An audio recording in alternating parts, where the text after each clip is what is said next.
جو نبی کریم صلی اللہ علیہ وسلم نے خود حکم دیا ہے کہ اس کو قتل کر دیا جائے. مثلا آپ کعب بن اشرف کی بات لے لیں تو کعب بن اشرف کو قتل کرنے کا حکم نبی کریم صلی اللہ علیہ وسلم نے خود دیا. بخاری شریف کے اندر وہ پورا واقعہ ہے کہ محمد بن مسلمہ انصاری نے جا کے گفتگو کی. آپ اندازہ کیجئے کہ کس قدر برداشت ہے اور کس قدر اپنی جو نبی اکرم صلی اللہ علیہ وسلم کے دیے ہوئے اخلاق ہیں ان کے اوپر کاربند رہنے کی آرزو ہے کہ نبی کریم صلی اللہ علیہ وسلم سے پہلے اجازت مانگتے ہیں کہ دشمن کو قتل کرنے جا رہا ہوں اور آپ مجھے اجازت دیں کہ میں اگر وہاں پہ کچھ مجھے ایسی بات کوئی بنا کے کرنی پڑے تو آپ مجھے اجازت دے دیں. نبی کریم صلی اللہ علیہ وسلم اس کو اجازت دے دی کہ آپ جو کہنا چاہیں یعنی جو کرنے جا رہے ہیں پوری حکمت اور حلم کے ساتھ جا رہے ہیں. حکمت اور حلم کے ساتھ, اور اس کے لیے مصلحتاً کچھ کہنا پڑے تو آپ مجھے اجازت دیں.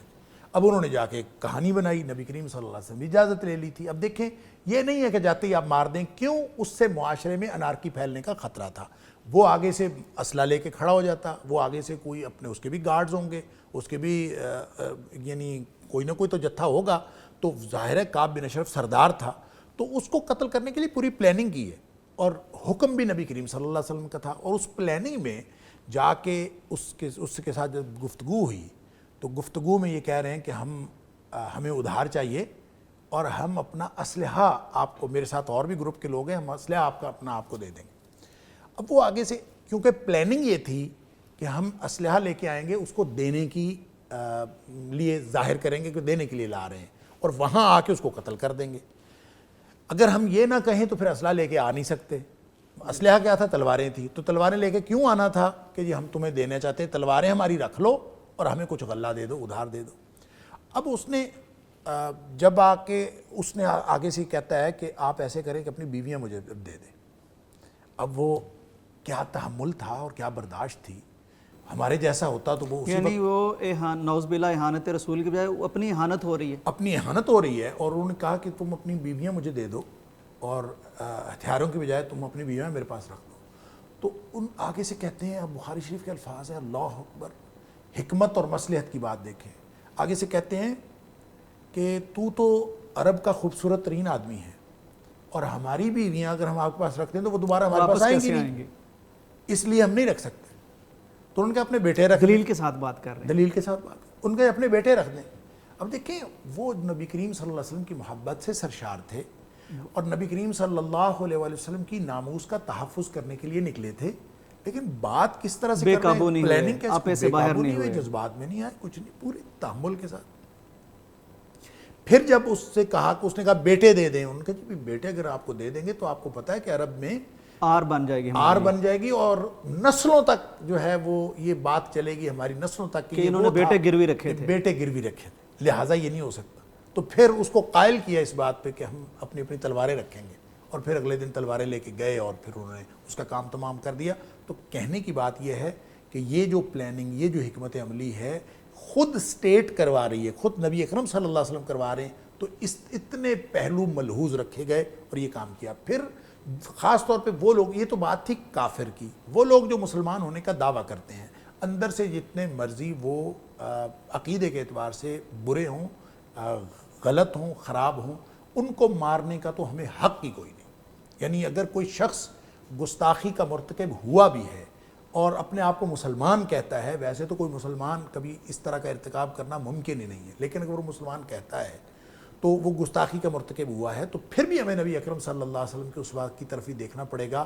اور اس کے لیے ہمیں سب سے بڑی مثال ملتی ہے عبداللہ بن ابی, بے شک, کہ جس نے یہ تک ہرزہ سرائی کی, اللہ نے قرآن بنا کے نازل کر دیا غزوہ بنو مصطلق سے واپسی پر. اس نے کہا تھا لا یخرجن الاعز من الاذل, کہ عزت والا ذلت والے کو مدینے سے نکال دے گا. پھر اس کے بیٹے نے اس کا جواب بھی دیا, ہم مدینے جائیں گے تو عزت والا ذلت والے کو نکال دے گا. اب دیکھیں یہ اتنی بڑی گستاخی تھی نبی اکرم صلی اللہ علیہ وسلم کی شان میں, صحابہ کی شان میں, اسلام کی شان یعنی میں, پورا گروپ جو ہے اس نے ایک طرف کر دیا. اور اس نے یہ تک کہا, اللہ تعالیٰ نے قرآن میں بنا کے, پھر یہ الگ بات ہے کہ اللہ تعالیٰ نے دفاع کیسے کیا, وَلِلَّهِ الْعِزَّةُ وَلِرَسُولِهِ وَلِلْمُؤْمِنِينَ وَلَكِنَّ الْمُنَافِقِينَ لَا يَعْلَمُونَ, کہ ساری کی ساری عزت اللہ کی, اللہ کے رسول صلی اللہ علیہ وسلم کی, اہل ایمان کی, ساری عزت تو ادھر ہے, منافقین کو علم نہیں ہے.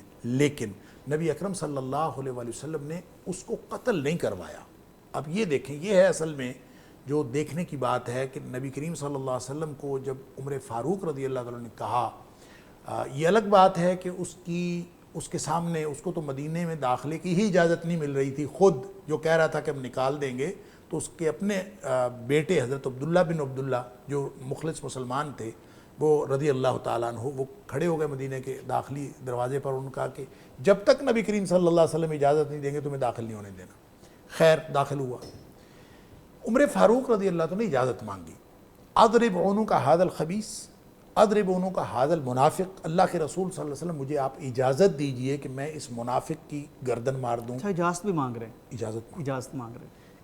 اس منافق کی گردن مار دوں، اس خبیث کی گردن مار دوں۔ اب نبی اکرم صلی اللہ علیہ وآلہ وسلم نے نہ یہ فرمایا کہ اس کو خبیث نہ کہو، نہ آپ نے یہ فرمایا کہ اس کو منافق نہ کہو، اور نبی اکرم صلی اللہ علیہ وسلم کسی بات پہ خاموشی اختیار فرمائیں تو وہ کنفرم ہو جاتی ہے، وہ حدیث تقریری ہوتی ہے۔ تو گویا حدیث تقریری سے یہ بات ثابت ہو گئی کہ وہ منافق بھی تھا اور خبیث بھی تھا، لیکن آپ نے فرمایا کہ اس کو اجازت نہیں ہے اس کو قتل کرنے کی۔ کیوں؟ ان یتحدث الناس ان محمدًا صلی اللہ علیہ وسلم یقتل اصحابہ، کہ لوگ یہ کہیں گے کہ محمد کریم صلی اللہ علیہ وسلم اپنے ساتھیوں کو قتل کر دیتے ہیں، اس لیے یہ نہ کرو۔ اب لوگ یہ کہیں گے، اس کا مطلب یہ ہوا کہ وہ ساتھی تو نہیں تھا، لیکن لوگوں کی نظر میں چونکہ ساتھی تھا، اس لیے آپ نے کہا کہ اس کو نہ قتل کرو۔ تو یہ ہے نبی اکرم صلی اللہ علیہ وسلم کا اسوہ۔ ہم سب کو یہ اسوہ سامنے رکھنا چاہیے، اور جن لوگوں کو نبی اکرم صلی اللہ علیہ وسلم کی محبت کے جوش میں لوگوں کو قتل کرنا یا لوگوں کی گستاخی نظر آتی ہے، ان کو یہ چاہیے کہ وہ بجائے اس کے کہ لوگوں کی گستاخیوں پہ نگاہ رکھیں اور ایک خاص اپنے جذبات کی رو میں بہہ کر وہ قانون کو اپنے ہاتھ میں لینے کی کوشش کریں، ان کو یہ چاہیے کہ وہ نبی اکرم صلی اللہ علیہ وسلم کے اسوہ کو بھی سامنے رکھیں۔ جب وہ نبی کریم صلی اللہ علیہ وسلم کے اسوہ کو سامنے رکھیں گے تو پھر زمانے کا ڈسپلن کیوں بھی ان کی سمجھ میں آئے گا، ریاست کا ڈسپلن بھی سمجھ میں آئے گا، اور وہ اخلاق کا مظاہرہ جو نبی اکرم صلی اللہ علیہ وسلم کرتے رہتے تھے وہ بھی ان کو نظر آئے گا، اور پھر اس میں وہ امکان ہے کہ آپ معاشرے کے اندر انارکی سے بچ جائیں اور کسی بھی طرح کے انتشار سے بچ جائیں، وگرنہ نبی اکرم صلی اللہ علیہ وسلم کی ناموس کے نام پر ایک ایسی انارکی معاشرے کے اندر پھیل سکتی ہے کہ پھر تو کوئی بھی بندہ کسی کے اوپر گستاخی کا الزام لگائے اور الزام لگا کے پھر خود ہی سزا کو امپلیمنٹ بھی کر دے، اس سے تو پھر معاشرے میں کوئی چیز باقی نہیں بچے گی۔ لہٰذا ہوش کے ناخن لینے چاہیے۔ سزا تو موت ہے، لیکن جس اتھارٹی کو، جس قوت نافذہ کو سزا نافذ کرنے کا اختیار ہے، اس کو نافذ کرنے دیجئے، نہ کہ خود قانون کو اپنے ہاتھ میں لیجئے۔